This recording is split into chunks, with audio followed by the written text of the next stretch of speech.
শিক্ষার্থী বন্ধুরা, সবাই নিশ্চয়ই খুব ভালো আছো বাসায়। আমি আজকে তোমাদের সপ্তম শ্রেণীর বিজ্ঞান ক্লাস নিব। তোমরা এতক্ষণে নিশ্চয়ই বিজ্ঞান বই খাতা কলম নিয়ে রেডি হয়ে গেছো। চলো তাহলে শুরু করা যাক। প্রথমে আমরা একটা ভিডিও দেখি।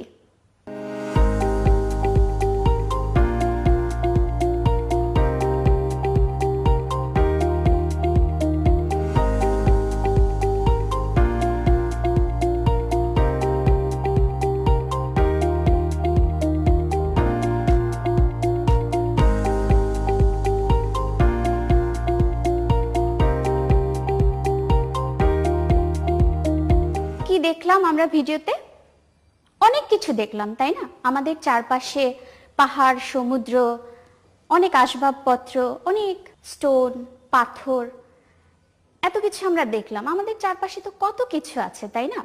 তাহলে সব কিছু কি একই রকম জিনিস দিয়ে তৈরি? চিন্তা করো তো একটু। আচ্ছা, তাহলে তোমরা নিশ্চয়ই এতক্ষণে বুঝে গেছো আজকে আমাদের টপিকটা কি। রাইট, পদার্থের গঠন। চলো তাহলে শুরু করা যাক। দেখো তো ছবিগুলোতে কি কি আছে এখানে। টুথপেস্ট, ব্রাশ, স্লেট, পেন্সিল, পানি, পানির গ্লাস, সাবান, চক, বেলুন, তাই না? কত ধরনের পদার্থ আছে। তোমাদের কি মনে হয় সব পদার্থ কি একই রকম? এক একটার কিন্তু এক এক রকম, তাই না? তার মানে চক আরেক রকম, পানি আরেক রকম, তাহলে এদের ধর্মগুলোও ভিন্ন ভিন্ন। কোনোটা তরল, কোনোটা কঠিন, আবার কোনোটা বায়বীয়। যেমন বেলুনের মধ্যে গ্যাস থাকে, তার ফলে বেলুন কি হয়, উড়ে যেতে পারে, হাওয়ায় উড়ে, তাই না? তার মানে এক একটা পদার্থের ধর্ম এক এক রকম। তাহলে এই যে পদার্থগুলোর ধর্ম বিভিন্ন রকমের, এই ভিন্নতার কারণটা কি? পদার্থের ভিন্নতার কারণ হলো এদের গঠন। এক একটি পদার্থের গঠন এক এক রকম বলেই এরা ভিন্ন ভিন্ন আকার, আকৃতি এবং ভর বিশিষ্ট। তাই এদের ধর্ম এবং বৈশিষ্ট্য ভিন্ন রকম হয়ে থাকে। তোমাদের বাসায় পেন্সিল আছে না? নিশ্চয়ই এতক্ষণে পেন্সিল নিয়ে বসে গেছো তোমরা। পেন্সিলের শীষটার দিকে তাকাও তো একটু। আমরা পেন্সিলের শীষকে যদি ভাঙতে শুরু করি, ভাঙতে ভাঙতে ক্ষুদ্রতম কণায় পরিণত হয়ে যাবে এবং এই সবগুলো কণার ধর্ম, আকার, বর্ণ সব কি হবে, একই রকম। তাহলে চিন্তা করো তো দেখি, এই যে আমরা পেন্সিলের শীষটাকে ভাঙতে ভাঙতে ক্ষুদ্রতর কণায় পরিণত করে ফেললাম, এটার ভর, আকার, আকৃতি সব একই রকম হয়ে গেল। এই পদার্থটা কি একই রকম উপাদান দিয়ে তৈরি। তাহলে এই ধরনের পদার্থকে আমরা কি বলতে পারি? এটার নাম কি একটু চিন্তা করে বলো তো দেখি। রাইট, মৌলিক পদার্থ। হ্যাঁ, শীষ গঠনকারী ক্ষুদ্রতম কণাগুলো একই রকম উপাদান দিয়ে তৈরি। পেন্সিলের শীষের ক্ষুদ্রতম কণাগুলো আসলে কি দিয়ে তৈরি? কোন উপাদানটি দিয়ে তৈরি? সেটা হচ্ছে কার্বন।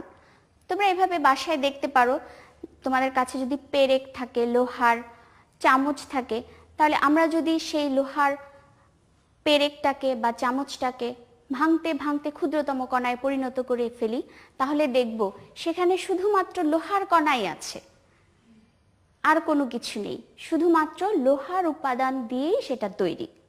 তাহলে একটি মাত্র উপাদান দিয়ে তৈরি পদার্থকে আমরা কি বলবো? মৌলিক পদার্থ। লোহাকে যদি আমরা ভাঙতে থাকি, ক্ষুদ্রতম কণায় পরিণত করি, তাহলে দেখব শুধুমাত্র লোহাই আছে। তামাকে যদি আমরা ভাঙতে থাকি, তাহলে যে ক্ষুদ্রতম কণাগুলো পাবো সেগুলোকে দেখলে আমরা দেখব যে শুধুমাত্র তামাই আছে। একইভাবে আমরা যদি হাইড্রোজেনকে বিশেষ উপায়ে ভাঙতে থাকি, তাহলে দেখব হাইড্রোজেনের মধ্যে শুধুমাত্র হাইড্রোজেনই আছে, আবার অক্সিজেনের মধ্যে শুধুমাত্র অক্সিজেনই আছে। তাহলে এই সব উপাদানগুলো, এই সব পদার্থগুলোকে আমরা বলছি মৌলিক পদার্থ।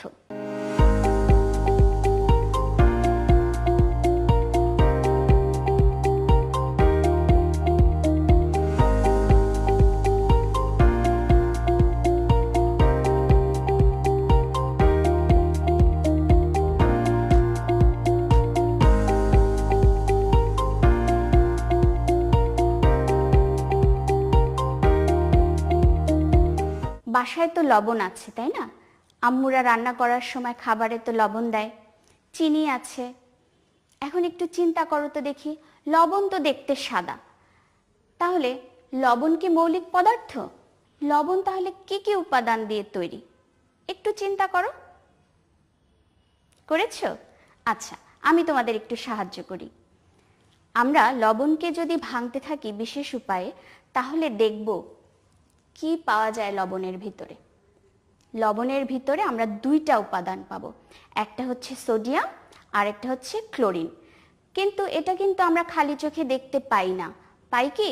আমরা খালি চোখে লবণ দেখি কি সাদা রঙের হয়, তাই না? কিন্তু আসলে লবণ দুইটি উপাদান দ্বারা তৈরি, একটা হচ্ছে সোডিয়াম আর একটা ক্লোরিন।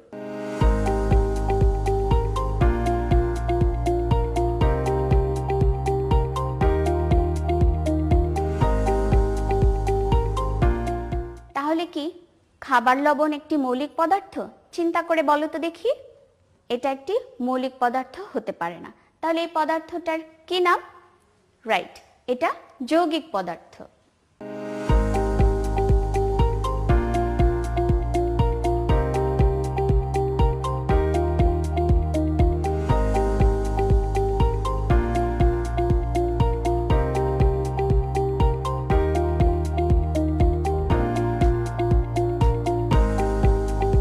যেহেতু লবণ দুটি ভিন্ন ধর্মী উপাদান দ্বারা তৈরি, তাই একে আমরা বলছি যৌগিক পদার্থ। একইভাবে আমরা দেখতে পাই পানি, চক, চিনি, এগুলো কি ধরনের পদার্থ? চিন্তা করো তো দেখি। এগুলো কি মৌলিক পদার্থ? ঠিক ভেবেছ, এগুলো যৌগিক পদার্থ। কারণ পানিকে যদি আমরা ভাঙতে থাকি তাহলে আমরা পাবো হাইড্রোজেন এবং অক্সিজেন। ঠিক সেইভাবে চিনি এবং চক আলাদা আলাদা ভিন্ন ভিন্ন ধর্মী উপাদান দ্বারা তৈরি, তাই এগুলো যৌগিক পদার্থ।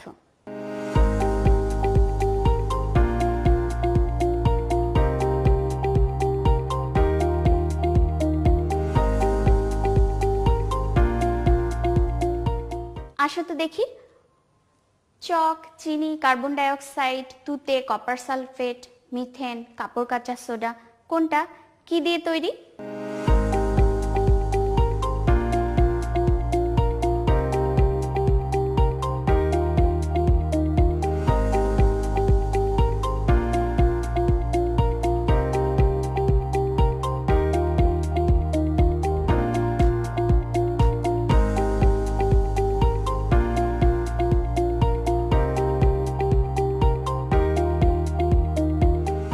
চককে আমরা ভাঙলে পাবো ক্যালসিয়াম, কার্বন এবং অক্সিজেন।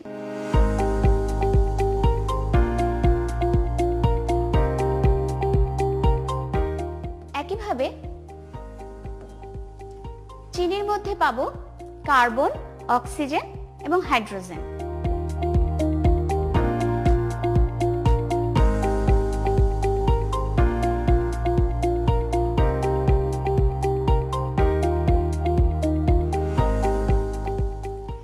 কার্বন ডাই অক্সাইডের মধ্যে পাবো কার্বন এবং অক্সিজেন।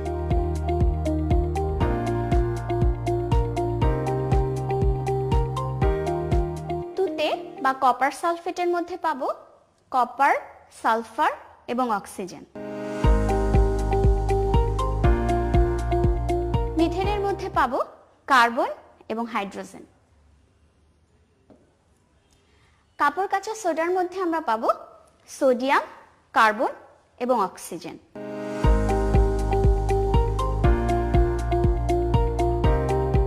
খোলা জায়গায় আমরা যদি লোহার কোনো দণ্ড বা তার রেখে দিই, তখন দেখব কয়েকদিন পর এটার কালার চেঞ্জ হয়ে গেছে, কেমন একটা লালচে রঙের হয়ে গেছে। আসলে চিন্তা করো তো দেখি এখানে কি হয়। লোহা একটি মৌলিক পদার্থ। লোহার সাথে বাতাসের জলীয় বাষ্পের অক্সিজেন বিক্রিয়া করে আয়রন অক্সাইড তৈরি করে, যেটা একটা যৌগিক পদার্থ, যেটাকে আমরা সহজ বাংলায় বলি মরিচা পড়া। তার মানে লোহাতে মরিচা পড়ে গেছে। বলো তো এখানে কোনটা মৌলিক পদার্থ এবং কোনটা যৌগিক পদার্থ? চলো আমি তোমাদের একটু সাহায্য করি। এটা একটি যৌগিক পদার্থ, কারণ এটি দুটি ভিন্ন ভিন্ন পদার্থ বা উপাদান দিয়ে তৈরি হয়েছে। এটি একটি মৌলিক পদার্থ, কারণ এটি একই রকম উপাদান দিয়ে তৈরি। এটিও একটি মৌলিক পদার্থ, কারণ এটিও একই রকম উপাদান দ্বারা তৈরি।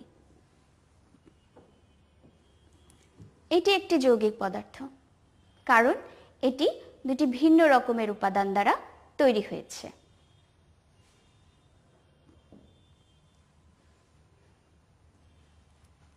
এখন এখান থেকে বলো তো দেখি কোনটা যৌগিক পদার্থ এবং কোনটা মৌলিক পদার্থ।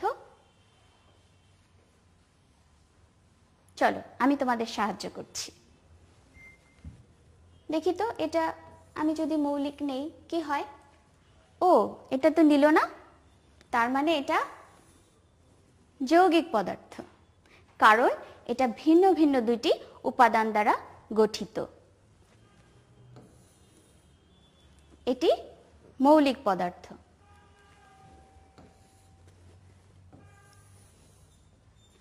এটি যৌগিক পদার্থ। এটিও একটি যৌগিক পদার্থ। এখন আমরা মৌলিক এবং যৌগিক পদার্থ খুব ভালোভাবে বুঝতে পেরেছি, তাই না? আমি তোমাদের আবার আরেকটু সাহায্য করি। মৌলিক পদার্থ তাহলে কোনগুলো? যেগুলো শুধুমাত্র একই রকম উপাদান দ্বারা তৈরি, সেগুলো হচ্ছে মৌলিক পদার্থ। আর যেটা দুই বা ততোধিক ভিন্ন ভিন্ন উপাদান দ্বারা গঠিত, সেটা হচ্ছে যৌগিক পদার্থ।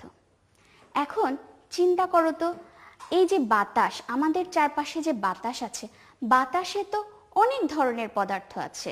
অক্সিজেন আছে, নাইট্রোজেন আছে, হাইড্রোজেন আছে, বালি আছে, ধূলিকণা আছে, কত কিছু, কত উপাদান আছে। তাহলে বাতাস কি ধরনের পদার্থ? চিন্তা করো তো একটু। ঠিক, বাতাস হচ্ছে মিশ্র পদার্থ।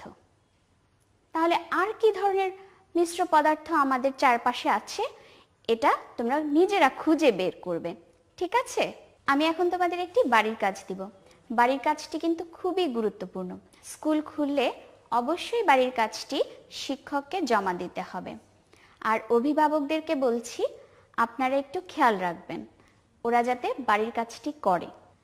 আজকে আমরা ক্লাসে মৌলিক এবং যৌগিক পদার্থ সম্পর্কে জেনেছি, তাই আমাদের আজকে বাড়ির কাজ থাকবে মৌলিক এবং যৌগিক পদার্থের পার্থক্য লিখো। আজকের ক্লাসটি তোমাদের কিশোর বাতায়নে দেওয়া থাকবে।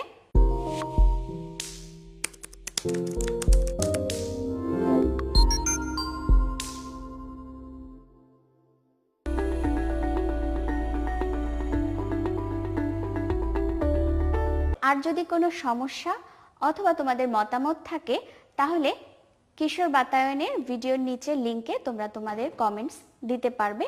আমরা চেষ্টা করব সেগুলোর সমাধান দেওয়ার। আবার পরবর্তী ক্লাসে তোমাদের সাথে দেখা হবে। ধন্যবাদ।